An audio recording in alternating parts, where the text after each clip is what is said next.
here remembers the show To Tell the Truth? Yeah. Yeah, it was a celebrity panel asking questions of people who they had a story, and they had to find out who was the actual person that story happened to.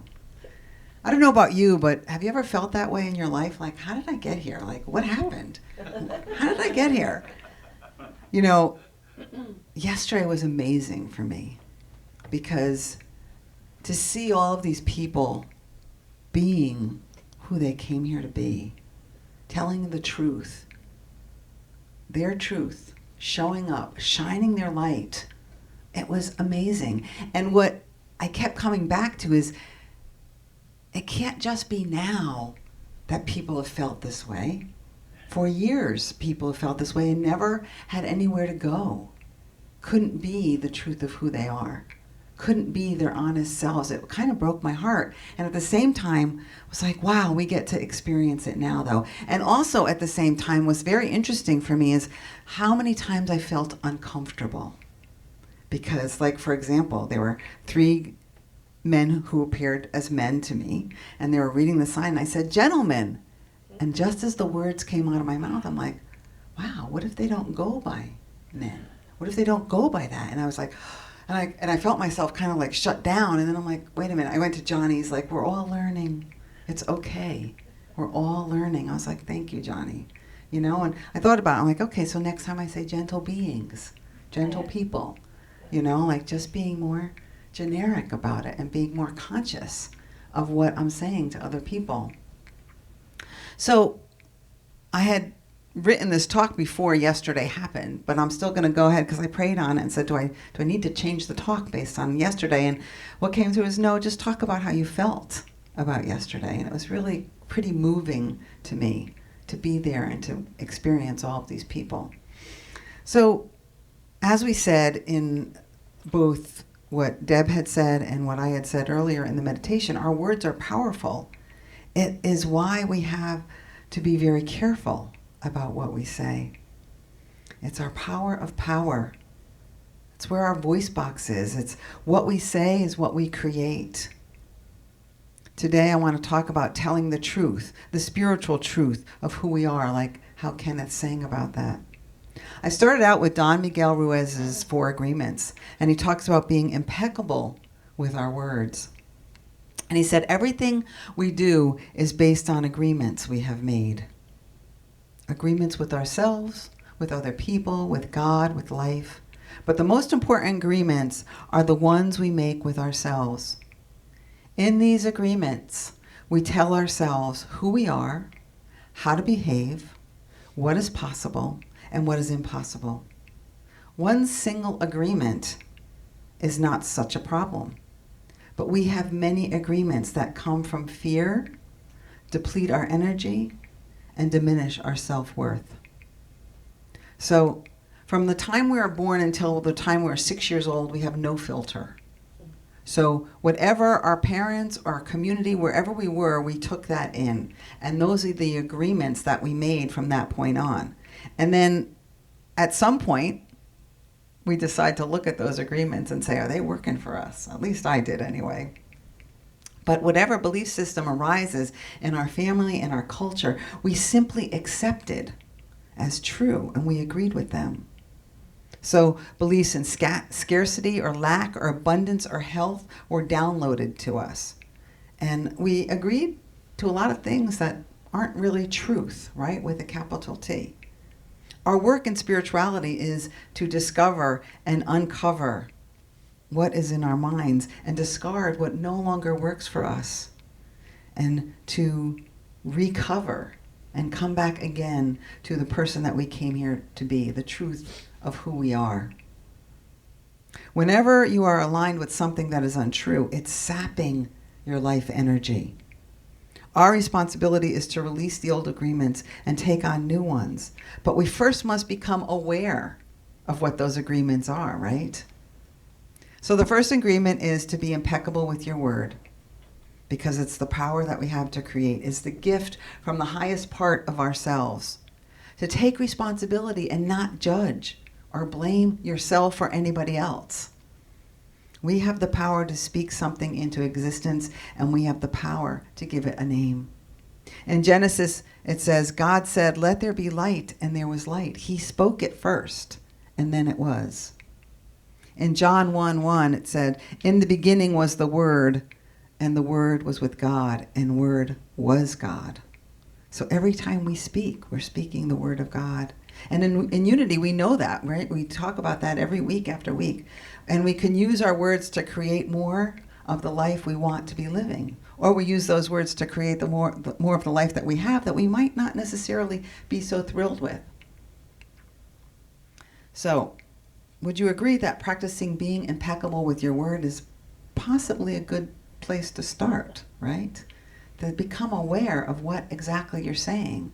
And that's a lot of what the Joe Dispenza meditation is about, is kind of like becoming aware and then moving beyond that so that we can come into that place of unlimited possibilities and start giving ourselves different conversations. There's also inner chatter. You know, it's what we say to other people, but it's also about what we say to ourselves about ourselves. That's really important. Because a lot of times what we say to ourselves about ourselves, we don't really speak to anybody else, right? We just keep it to ourselves.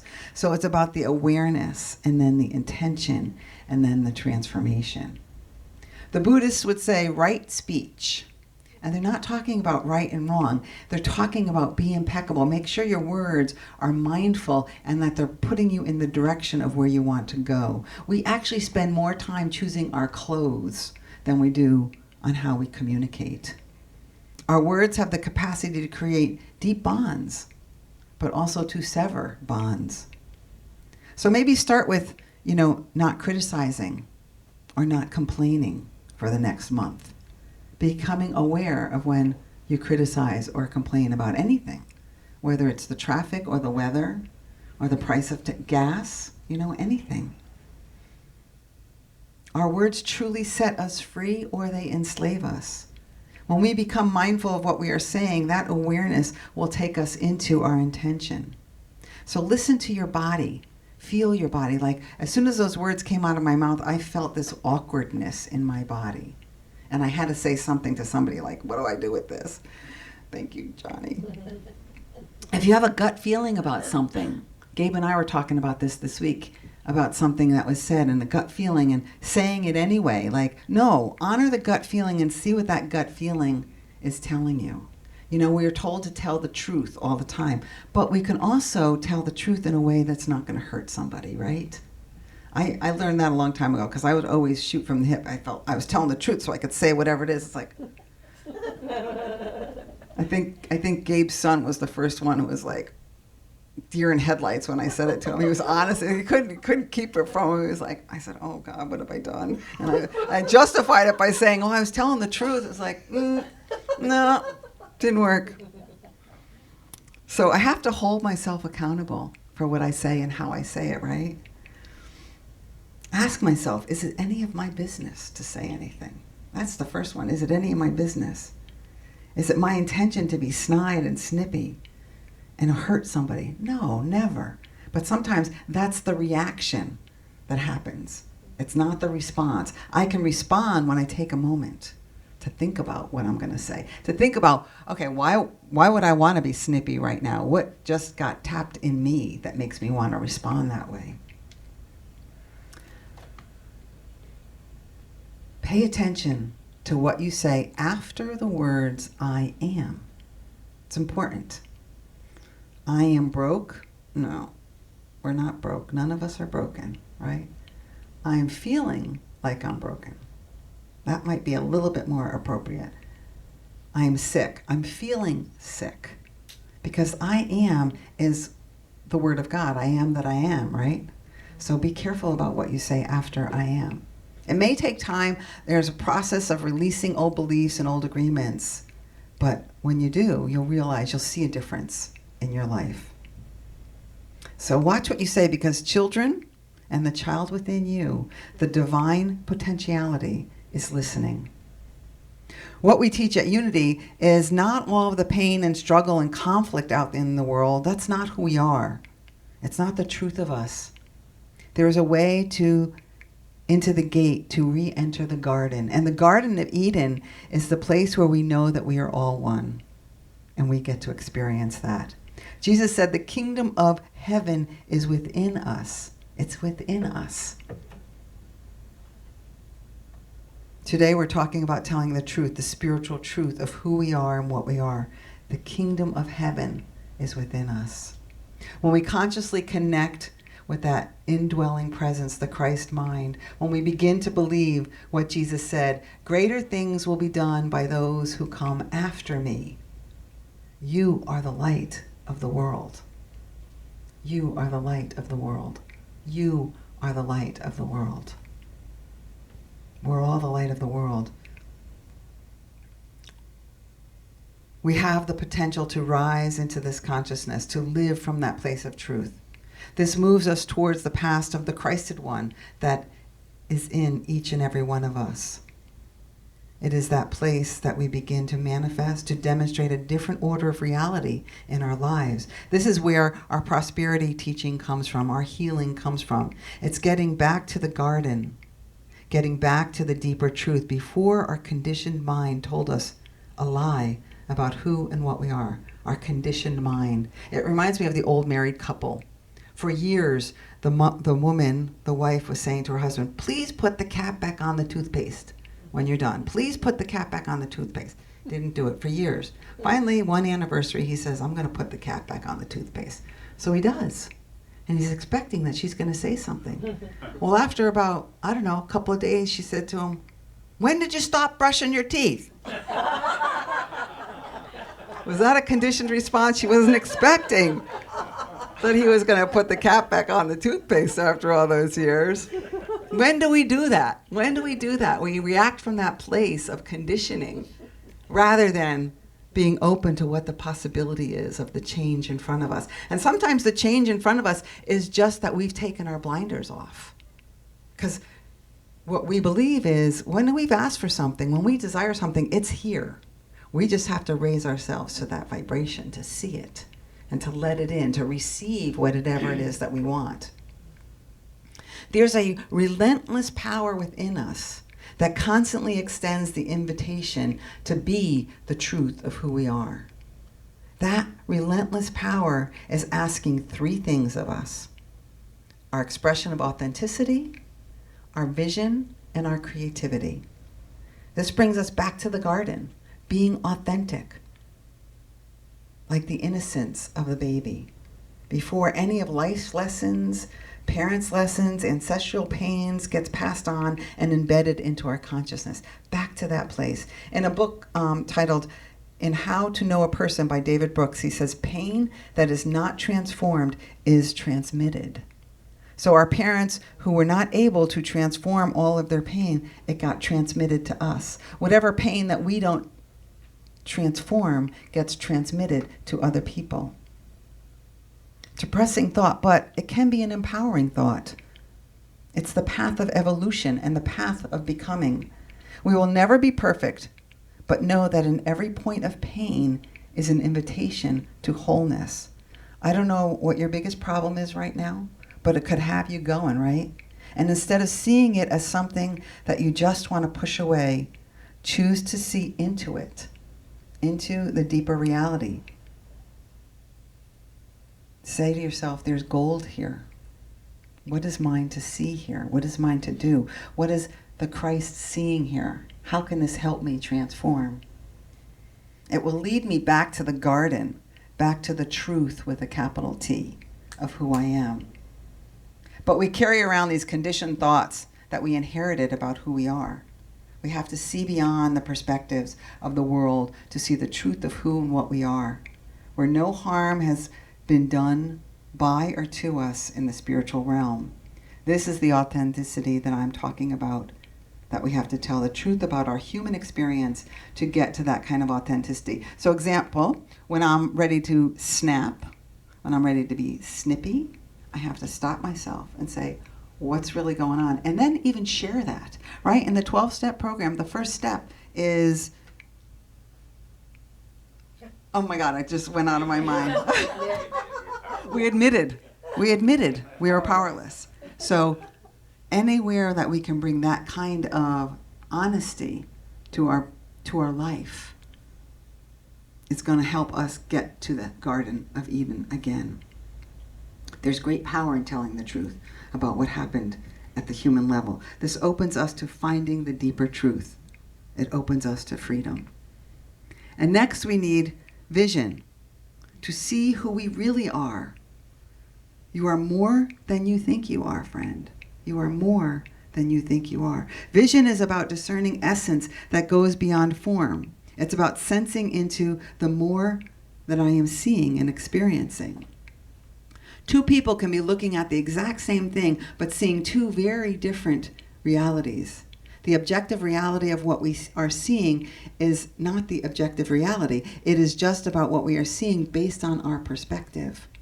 When we decide to live from vision, we can experience the qualities of spirit that are seeking to emerge in every situation.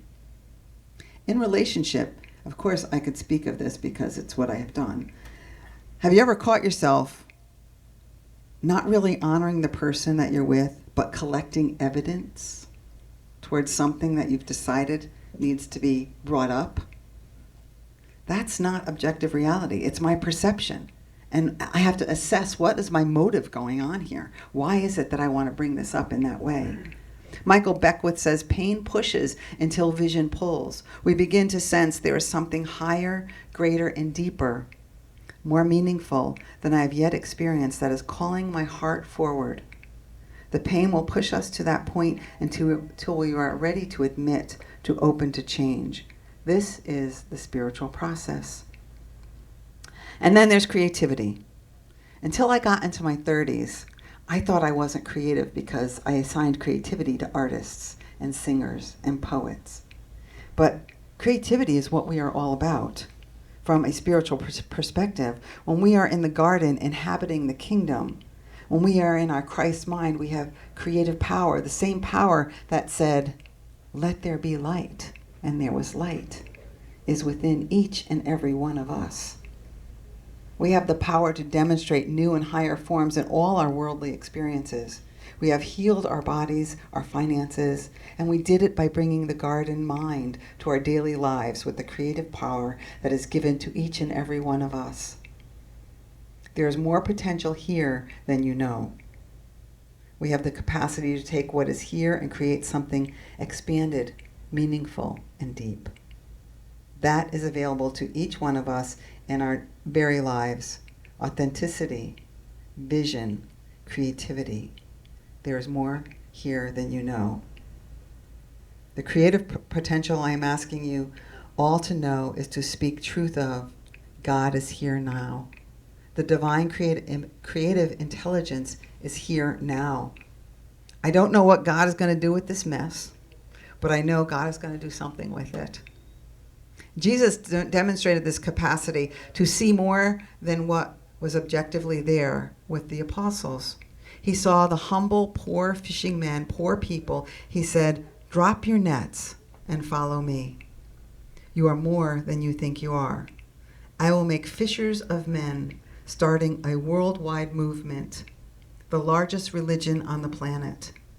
More people know of Jesus of Nazareth than any other person that has lived on this planet. This was created by simply uneducated fishermen because Jesus saw something more in them. That is what Spirit does to us. It sees beyond our limited ideas of who and what we think we are, and it says, I know you. I know there's more than you think you are. There's more here than you have demonstrated. There's more here than you know. You are greater than you ever thought yourself to be. This creative power is speaking your name. No matter how much limitation you feel like you are against, no matter how many times you have tried it and hasn't gotten better. Right, Kevin? No matter how many times. No matter how far down you've gone, the spirit of life itself is whispering your name. It knows who you are. It is telling the truth. You are more than you know. So in summary, I've got 6 things that I talked about. And even if you do one of these things, it'll help, right? Be impeccable with your word. Stop criticizing and complaining. Be honest about what you're feeling and share it. The body knows. Become acutely aware of what you say after I am. Be authentic. See into the deeper reality of what's causing your pain.